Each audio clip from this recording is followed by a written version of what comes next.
अक्सर लोग दूसरों की मदद नहीं करते। उसकी एक अहम वजह यह है कि मददगार को ही मामलों का दोषी बना दिया जाता है।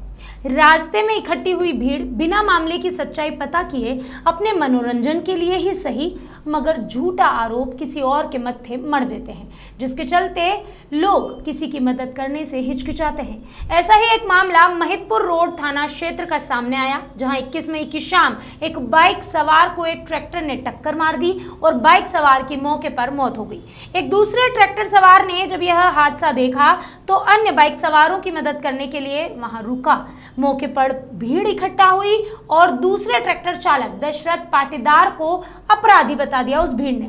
पुलिस ने भी मामले की जांच नहीं की, बिना जांच किए ही दशरथ पर दर्ज कर ली एफआईआर।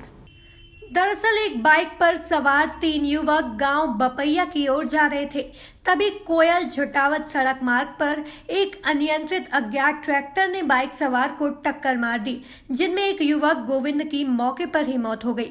वहीं उसके साथी कन्हैयालाल और दिलीप सिंह को गंभीर अवस्था में सड़क पर पड़े थे।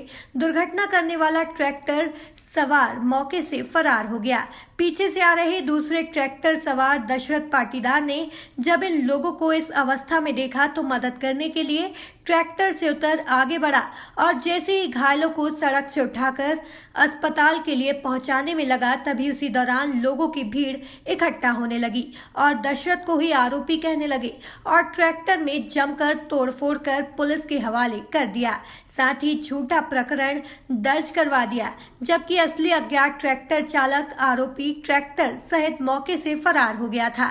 दुर्घटना में घायल हुए युवकों ने अपने बयान में स्पष्ट किया कि दशरथ वह नहीं थे जिन्होंने उन्हें टक्कर मारी। मृतक के साले ने भी यही बात कबूली। मृतक गोविंद के साले देवेंद्र सिंह ने बताया कि भीड़ के कहने पर उन्होंने एफआईआर दर्ज करवा दी थी, लेकिन बाद में उन्हें मामले का पता चला कि जो मदद करने आया था उसी के खिलाफ उन्होंने मामला दर्ज कराया। इन सब के बावजूद गलत कार्यवाही की शिकायत करने को लेकर पुलिस थाने पर आवेदन पत्र लेने से भी थाने ने मना कर दिया। घायलों के मददगार दशरथ का ऐसा कहना है कि पुलिस ने भीड़ के दबाव में आकर उन पर झूठा मामला दर्ज किया, जबकि दुर्घटना करने वाला ट्रैक्टर कोई दूसरा था। अब सवाल ये उठता है कि सड़क दुर्घटना में घायल अवस्था में पड़े व्यक्ति को अस्पताल पहुंचाने के लिए अगर कोई राहगीर उसकी मदद करे और पुलिस उस पर ही इस प्रकार से कार्यवाही करेगी, तो दुर्घटनाओं के समय कोई किसी की मदद क्यों करेगा। खबर 100 आपसे निवेदन करता है कि इस तरह के मामलों में अगर आप भीड़ का हिस्सा हैं, अगर आपको पक्की जानकारी नहीं है या सिर्फ शंका है, तो किसी के खिलाफ रिपोर्ट ना लिखवाएं, अन्यथा कभी किसी की मुसीबत में मदद करने वाला व्यक्ति नहीं मिलेगा। आपको एक छोटे से मनोरंजन या एक छोटी सी गलतफहमी के चलते आप किसी और की जिंदगी को कहीं तकलीफ में न डाल दें, इस बात का ख्याल अवश्य रखें। छोटा तरफ से बप्पा एक तरफ आ रहे थे, नया ट्रैक्टर था लाल कलर का। हम बाइक से आ रहे थे, उधर एक्सीडेंट हुआ, जो कि हमारे घर वालों ने बताया कि पुराने ट्रैक्टर का फोटो पुलिस वालों ने जब्त किया हुआ है। वो ट्रैक्टर वाले हमें बचाने आए थे। लाल कलर का नया ट्रैक्टर था, उससे हमारा एक्सीडेंट हुआ है।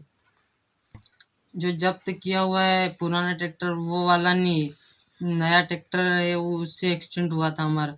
वो पुराना वाला तो हमें बचाने आए थे। शाम को 7 बजे काम से आ रहे थे, हम 3 लोग थे बाइक से, और रास्ते में हमारा एक्सीडेंट हुआ कोयल के उस साइड में। उसमें ट्रैक्टर हमारा नया ट्रैक्टर था महिंद्रा लाल कलर का, जो हम लोग आगे से जा रहे थे और पीछे से उसको हमको ठोका और वो निकल गया। और वो रुका ही नहीं, इतना जल्दी जा रहा था जो रुका ही नहीं गया वाला हमारे पास। और जो पास हो पीछे एक ट्रैक्टर और आ रहा था जो हमारे सहायता करने आया, तो भीड़ ने उसे पकड़ लिया और उसके बाद में क्या हुआ हमको पता नहीं। जो ट्रैक्टर दशरथ पाटीदार ड्राइवर और महिंद्रा ट्रैक्टर जो थाने में है, उसके लिए मैंने रिपोर्ट करवाई थी। जो भीड़ के कहने पे मैंने एक निर्दोष के नाम से रिपोर्ट करवाई थी, जो मौके पे था, बल्कि वो तो मदद के लिए खड़ा था। और जो गोविंद सिंह के साथ में दो थे, कन्हैयालाल और दिलीप सिंह, उससे मैंने पूछा और फोटो बताया, तो उन्होंने कहा कि ट्रैक्टर निर्दोष था, ये हमारी मदद के लिए खड़ा था और जो एक्सीडेंट किया था वो ट्रैक्टर निकल गया था। इसलिए मैं थाने पर आवेदन देने गया था कि वो जो ट्रैक्टर था वो निर्दोष है और ड्राइवर निर्दोष है, उस पर कार्रवाई नहीं की जाए। तो पुलिस ने कहा कि इस पर कायमी हो चुकी है, रिपोर्ट हो चुकी है और अब कुछ नहीं हो सकता इसको। ये हम कुछ नहीं कर सकते, उसमें उन्होंने आवेदन लेने से मना कर दिया। मैं झुटावत से बपैया की ओर जा रहा था। रास्ते में 3 लोगों का एक्सीडेंट होते हुआ। मैं वहां रुका उनकी मदद करने के लिए। थोड़ी देर बाद वहां भीड़ इकट्ठी हो गई। भीड़ इकट्ठी होने के कारण वहाँ मेरा ट्रैक्टर और मेरे खिलाफ रिपोर्ट दर्ज करा दी गई। मैं उनकी मदद करने के लिए रुका था तो उन्होंने मेरे ही खिलाफ और मेरे ट्रैक्टर के खिलाफ रिपोर्ट दर्ज कराई। ये आज ही मेरे संज्ञान में आया है कि मददगार है और उसके खिलाफ FIR हो गई है। उसमें मैंने थाना प्रभारी से बात की थी तो थाना प्रभारी ने एक्सीडेंट होना बताया और FIR कराई है फरियादी ने। अब फरियादी किस कारण से जो FIR कराए उसके तथ्य से मुकर रहा है उसकी तस्दीक हो जाएगी और अगर कहीं गलत आधार पर प्रकरण पंजीकृत है तो उसमें जो दोषी होगा उसके खिलाफ भी कार्रवाई होगी। फरियादी की तरफ से बयान दिया गया है कि फरियादी ने बयान दिया होगा। फरियादी अपनी तरफ से, कभी कभी ये होता है कि आपस में लोग कंप्रोमाइज़ भी कर लेते हैं, मतलब न्यायालय से हटके भी, तो वो उस तथ्य की तस्दीक कर लेंगे।